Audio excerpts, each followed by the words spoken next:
यमुना पार में हुई है सबसे ज़्यादा वोटिंग। उत्तर पूर्वी जिला दिल्ली में सबसे आगे, शाहदरा और पूर्वी जिला भी फर्स्ट क्लास पास।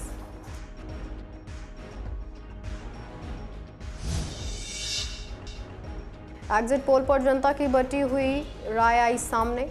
कुछ ने सटीक तो कुछ ने कहा भरोसे के लायक नहीं। लोगों का कहना नतीजे ही बताएंगे असली सच।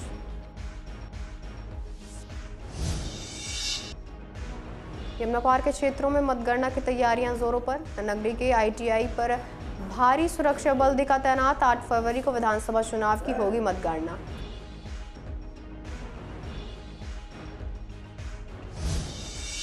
शाहदरा विधानसभा क्षेत्र में बड़ा राजनीतिक विवाद। दीपा कॉलोनी में आग लगने की घटना पर बीजेपी का आरोप। कहा आम आदमी पार्टी के गुंडों ने किया हमला।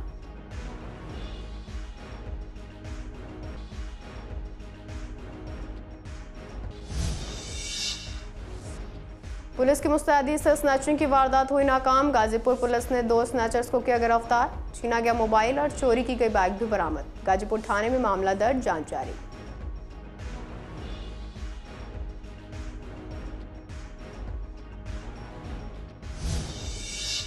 नमस्कार, आप देख रहे हैं CCN लाइव। मैं हूं आपके साथ शिवानी तिवारी। बुलेटिन की शुरुआत करते हैं कुछ खास खबरों के साथ। दिल्ली में बुधवार को सभी 70 विधानसभा सीटों पर मतदान संपन्न हुआ। पूरे दिल्ली में मतदान का प्रतिशत 60.44 बताया गया है, लेकिन यमुना पार के तीनों जिलों ने बाकी दिल्ली को काफी पीछे छोड़ दिया। जहां सबसे अधिक मतदान उत्तर पूर्वी दिल्ली में 66.25% हुआ, वहीं सबसे कम मतदान दक्षिण पूर्वी दिल्ली में 56.16 हुआ। यमुना पार के बाकी 2 जिलों शाहदरा जिले में 63.94% और पूर्वी जिले में 62.37% वोटिंग हुई है। अगर तीनों जिलों के वोटों को जोड़ लिया और औसत निकाला जाए तो फिर यमुना पार में कुल मिलाकर 64.18% मतदान हुआ, जो पूरी दिल्ली से करीब 4% ज्यादा है। 59.9% नई दिल्ली जिले में 57.13%, उत्तर जिले में 59.55%, उत्तर पश्चिमी जिले में 60.7%, दक्षिण जिले में 58.16%, दक्षिण पश्चिमी जिले में 61.7% और पश्चिम जिले में 60.76% मतदान हुआ। दिल्ली विधानसभा का कार्यकाल 23 फरवरी को समाप्त हो जाएगा। इससे पहले दिल्ली में नई सरकार का गठन हो जाएगा।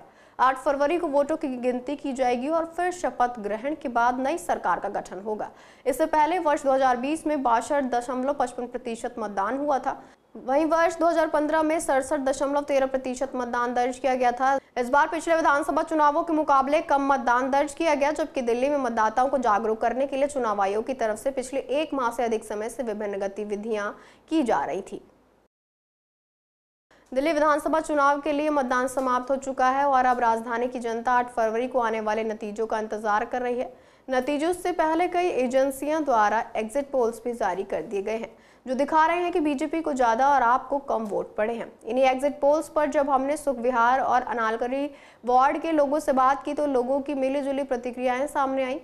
कुछ ने एग्जिट पोल्स को महज अनुमान पर आधारित बताया, जिन पर पूरी तरह विश्वास नहीं किया जा सकता। उनका कहना था कि कई बार ये पोल्स एक तरफा नतीजे दिखाते हैं, लेकिन असली परिणाम इनके बिल्कुल विपरीत होते हैं, जिससे जनता अब इन पर भरोसा नहीं करती। वहीं कुछ लोगों का मानना है कि एग्जिट पोल्स काफी हद तक सटीक होते हैं और 80 से 90% तक सही साबित होते हैं, क्योंकि ये जनता के बीच किए गए सर्वेक्षण पर आधारित होते हैं। हालांकि सभी ने इस बात पर सहमति जताई कि अंतिम सच्चाई तो 8 फरवरी को मतगणना के बाद ही सामने आएगी। एग्जिट पोल पे कोई भी यकीन नहीं करता, वो सिर्फ एक दुकानदारी है। हर कोई अपने अपने पैसे दे के अपने एग्जिट पोल करवा लेता है, उसका कोई बेनिफिट नहीं है। सोचना बेकार है, देखना बेकार है। हाँ, ये है इस बार कांग्रेस ने वापसी की है, अच्छी वापसी की है। उम्मीद है कि 5 और 10 के बीच में सीटें कांग्रेस हर हाल में लेके जाएगी। ठीक है, यानी कि बढ़त होगी। हाँ, कांग्रेस थोड़ी डाउन आ रही, आप थोड़ी सी डाउन आई है इस बार। बीजेपी ने बहुत जोर मारा है, डंडे से, प्यार से, पैसे से, जैसे मर्जी जोर बहुत मारा है उन्होंने। उम्मीद है वो भी कुछ ना कुछ लेके जाएंगे। ठीक है, बाकी हो सकता है त्रिशंकु भी बन जाए। हर चुनाव में देखा हमने एग्जिट पोल आते हैं, लेकिन कुछ जगह वे विपरीत हो जाते हैं। तो इसके जिम्मेदार एग्जिट पोल वाले ही होंगे, जनता थोड़ा ही है। अगर दिल्ली में एग्जिट पोल आए हैं तो कुछ दिन में रिजल्ट आने वाला, 2 दिन बाद उसका पता चल जाएगा। लेकिन जो अपना अपने हिसाब से सर्वे करता है वो अपने हिसाब से ठीक देता है। हमने पार्टी का कोई सर्वे हमारा एग्जिट पोल में नहीं होता। सभी जो है नतीजे वो एजेंसियों के थ्रू करवाए जाते हैं, तो लगता है कहीं ना कहीं तो एजेंसी जो कराती है वही तो जिम्मेदार है इसका, राजनीतिक पार्टी ने थोड़ा ही करा एजेंसी। जनता यकीन करती है इन पे या नहीं? जनता जब चुनाव जीत जाते तब यकीन करती है, इससे पहले नहीं करती। नहीं होता है बिल्कुल, इसका तकरीबन 80-90% तो गैस बिल्कुल सही होता है एग्जिट पोल का। बाकी पब्लिक के ऊपर डिपेंड करता है कि पब्लिक किधर जा रही है और क्या हो रहा है। बाकी मोस्टली ये सब सही है, हाँ तकरीबन सही होता है। सरकार के जो अभी को दिखाए जा रहे हैं, लग रहा है कि सटीक है या फिर अभी कुछ? हाँ देखो, आपने वो 10-12 इसमें एग्जिट पोल दिखा रहे हैं तो जो न्यूज़ में आ रहा है। यमुनापाल क्षेत्र में विधानसभा चुनाव के 8 फरवरी को होने वाली मतगणना की तैयारियां जोरों पर हैं। अक्षरधाम, शास्त्री पार्क और नन्नगरी के ITI में मतगणना होनी है, जिनकी सुरक्षा व्यवस्था कड़ी की गई है। 5 फरवरी को मतदान के बाद हमारी टीम ने नन्नगरी की पुरानी और नई बिल्डिंग में सुरक्षा व्यवस्थाओं का जायजा लिया और पाया बिना अनुमति किसी भी वाहन को अंदर प्रवेश नहीं दिया जा रहा है। सभी की ID चेक की जा रही है और स्थानीय पुलिस द्वारा वेरिफिकेशन किया जा रहा है। गेट पर आउटर फोर्स की तैनाती की गई है और ITI के चारों ओर सुरक्षा के लिए भारी सुरक्षा बल का राउंड लग रहा है। यमुना पार्क के अंदर 3 जगह ऐसे पॉइंट किए गए हैं जहां पर सभी विधानसभाओं की मतगणना होनी है। आपको बता दें कि चलते चले कि अक्षरधाम, नन्नगरी और शास्त्री पार्क के क्षेत्र में ये गणना होनी है। फिलहाल मैं मौजूद हूँ नन्नगरी में, जहाँ पर नन्नगरी ITI की 2 बिल्डिंग यानी नई और पुरानी दोनों में मतगणना होनी है और यहाँ पे कुल मिला के 10 ऐसी विधानसभाएं हैं जहाँ गणना होनी है, वो भी मैं आपको बता देता हूँ। साथ के साथ कि जो सीमापुरी, गोंडा, गोकुलपुरी, मुस्तफाबाद और करावल नगर की भी यहाँ पे गणना होनी है। और नई बिल्डिंग की बात की जाए तो विश्वास नगर, शाहदरा, सीमापुरी, रोहतास नगर, यहाँ की जो गणना है यहाँ पर मौजूद होनी है। आज हम देखेंगे यहाँ की सुरक्षा बल की सुरक्षा की तहकीकात को देखते हुए किस तरह की व्यवस्था यहाँ पर बनाई गई है। आपको देख सकते हैं कि आउटर फोर्स है, बिना परमिशन के कोई गाड़ी अंदर नहीं जा सकती, जिस पर परमिशन होगी वही अंदर जा सकती है। जैसे अभी दिल्ली पुलिस की गाड़ी अंदर गई है, आउटर फोर्स तैनात की गई है। जो आउटर फोर्स है पूरी लोडेड गन के साथ यहाँ पे मौजूद है। आपको बताएंगे कि यहाँ पे पैनल भी लगाए गए जहाँ पे भी गनमैन तैनात किया गया है। यहीं बराबर आपकी बात की जाए कि ये जो बोला जाता है कि जो लोकतंत्र का त्यौहार है उसकी जो मौजूदगी है, क्योंकि अब 5 तारीख के बाद 8 तारीख को गिनती होनी है, जिसमें 2 दिन का गैप है। कहीं ना कहीं विचार बनाना पड़ता है। आप देख सकते हैं कि रोडों की सुरक्षा देखते हुए भी आउटर फोर्स को तैनात किया गया है। अब मैं कैमरामैन को कहूँगा दिखाएं थोड़ा, बस के पीछे देखेंगे कि गनमैन के साथ आउटर फोर्स को और तैनात किया जा रहा है। जो आउटर फोर्स लगाई जा रही है तरफ, मतलब इतना से कह सकते हैं कि जो चारों तरफ नन्नगरी के तरफ पुलिस का पहरा है, पुलिस की मौजूदगी है। थाना नन्नगरी के अंदर नॉर्थ ईस्ट पुलिस ने इस तरह से पूरी चाक चौबंद बना रखी है व्यवस्था को, क्योंकि EVM के ऊपर काफ़ी आलोचक तथ्य निकल के आते हैं जब चुनाव हो जाता है, लेकिन उसकी सुरक्षा भी बड़ी जिम्मेदारी होती है। तो सुरक्षा कर्मियों के हिसाब से तमाम तरीके से बनाई गई है। वीडियो जर्नलिस्ट महेंद्र बोरा के साथ विवेक पठान। दिल्ली विधानसभा चुनाव के दौरान पार्टी कार्यकर्ताओं के बीच विवाद और आरोप प्रत्यारोप की कई घटनाएं सामने आई। ऐसी ही एक घटना शाहदरा विधानसभा क्षेत्र के सीमापुरी की दीपक कॉलोनी से सामने आई, जहां आम आदमी पार्टी और बीजेपी के कार्यकर्ताओं के बीच झड़प हुई। इस दौरान एक झुग्गी में आग लग गई जो बीजेपी के कार्यकर्ता की थी। बीजेपी ने इस पर गंभीर आरोप लगाए। इस पर जब दिल्ली बीजेपी के महामंत्री विष्णु मित्तल से संवाददाता विवेक पठानिया ने बातचीत की तो उन्होंने कहा कि आम आदमी पार्टी के गुंडों ने बीजेपी कार्यकर्ताओं पर हमला किया। उन्होंने आरोप लगाया कि एक बीजेपी कार्यकर्ता सोहन के घर में आग लगने की घटना संदिग्ध है और इसका कनेक्शन राजनीतिक संघर्ष से हो सकता है। विष्णु मित्तल ने कहा कि घटना के पीछे जिस किसी का भी हाथ होगा उस पर कानूनी कार्रवाई की जाएगी। दिल्ली के अंदर मतदान हुए हैं और लगातार आरोप प्रत्यारोप की कड़ी चलती रही थी। आज फिलहाल शाहदरा विधानसभा में मौजूद हूँ और ये दीपक कॉलोनी लगती है और यहाँ पर महामंत्री दिल्ली प्रदेश के विष्णु मित्तल आए हैं। क्या विषय सर, आप लोग यहाँ पर आए, क्या? देखिए, बहुत ही दुखद है। कल आम आदमी पार्टी के गुंडों ने हमारे जो कार्यकर्ता हैं सोहन जी, उनकी झुग्गी को ऊपर जला दिया। ये देखिए, आप बुरी तरीके से रो रही हैं। इनकी झुग्गी बस्ती थी, जो छोटे छोटे इनके बच्चे हैं।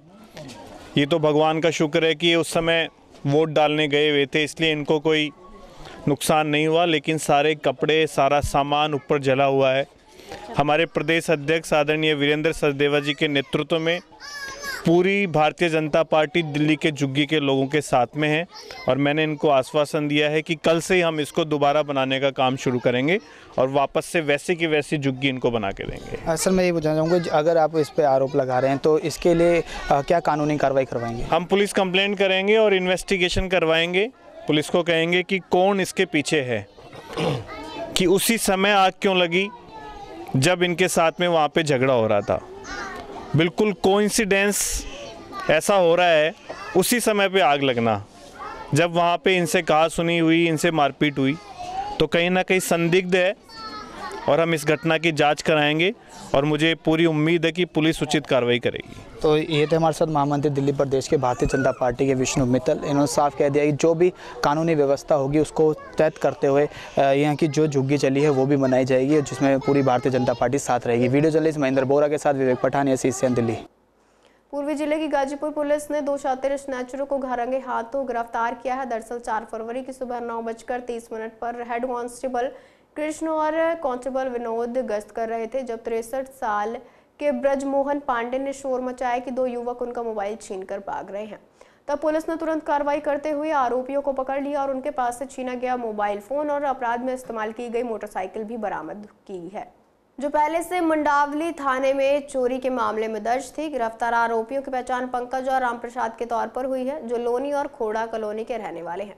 अपराधी पहले भी आपराधिक मामलों में शामिल रह चुके हैं। थाना गाजीपुर में उनके खिलाफ मामला दर्ज कर आगे की जांच शुरू कर दी गई है। दिल्ली विधानसभा चुनाव के नतीजे 8 फरवरी को घोषित होंगे, जिससे साफ हो जाएगा कि सीएम पद किस पार्टी को मिलेगा। जब हमने कांग्रेस के नेताओं से बात की तो उन्होंने जीत की उम्मीद जताते हुए कहा कि जनता ने उन्हें भरपूर समर्थन दिया है, जिससे रुके हुए काम पूरे होंगे। पूर्व ब्लॉक अध्यक्ष राजेंद्र पाल अरोड़ा और नेता अनुज अत्रे ने कांग्रेस की मजबूती का दावा किया और कहा कि इस बार जनता बदलाव चाहती है, जिससे पार्टी को अच्छी संख्या में सीटें मिल सकती हैं।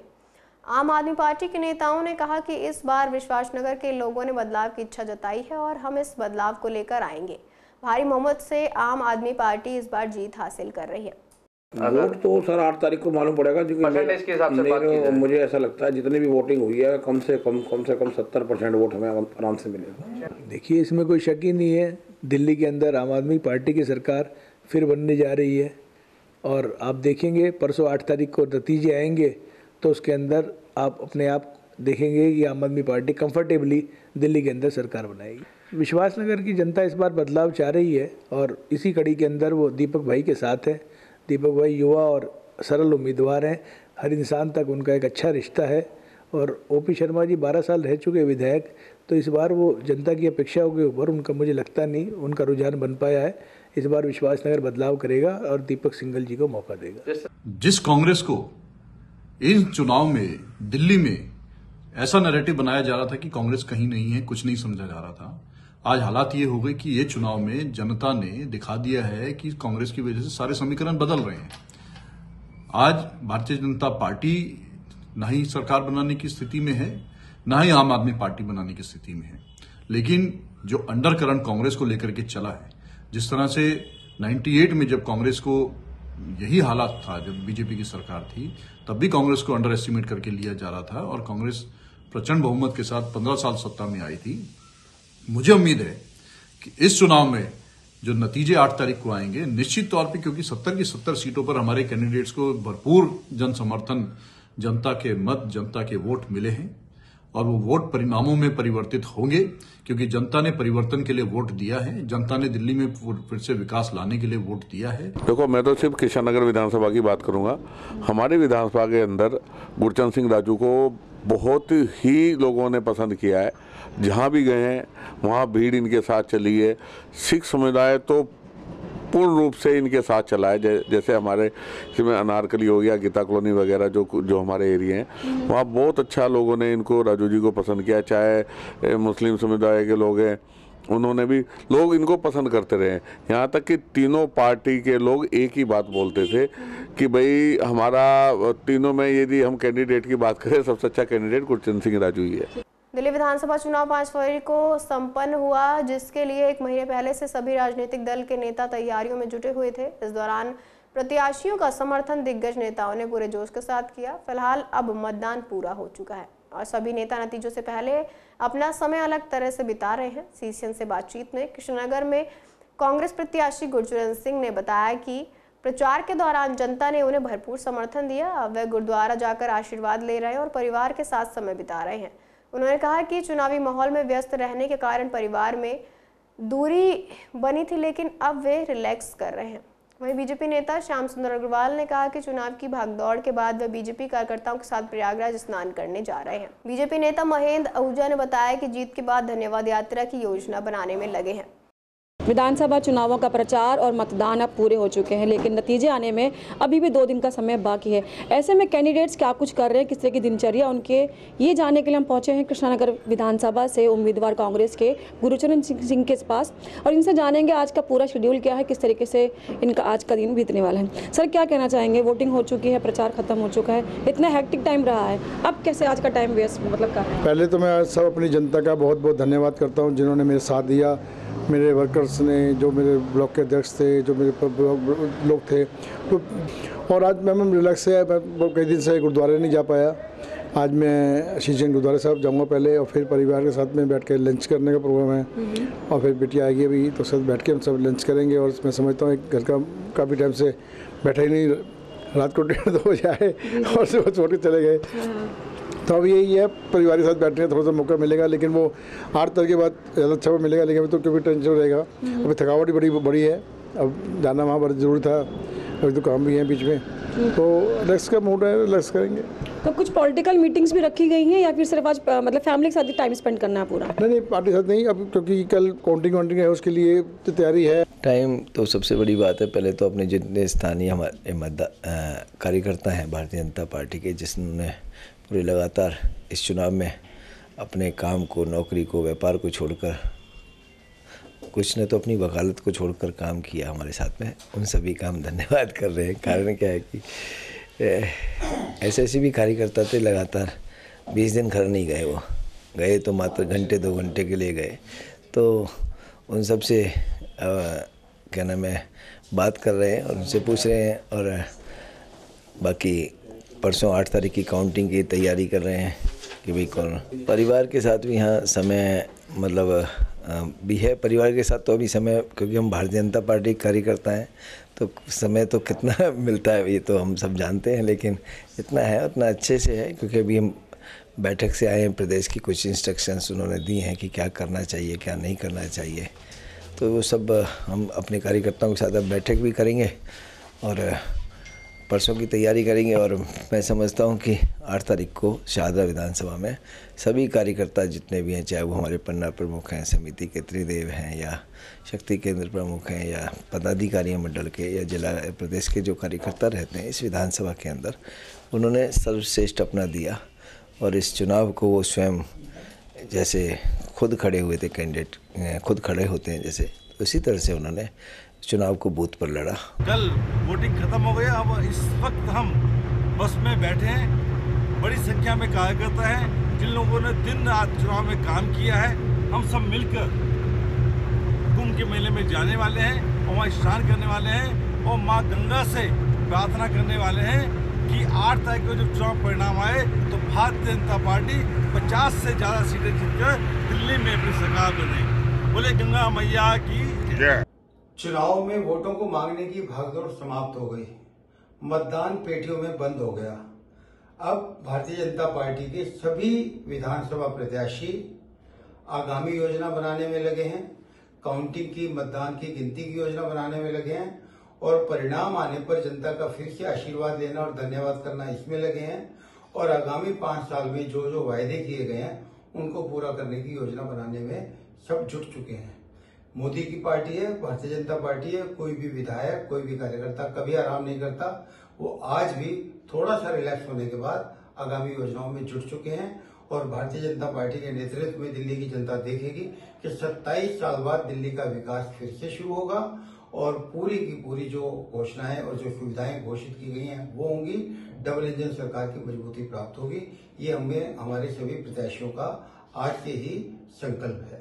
फिलहाल के बुलेटिन में इतना ही। ऐसी तमाम अपडेट्स के लिए बने रहिए CCN लाइव के साथ।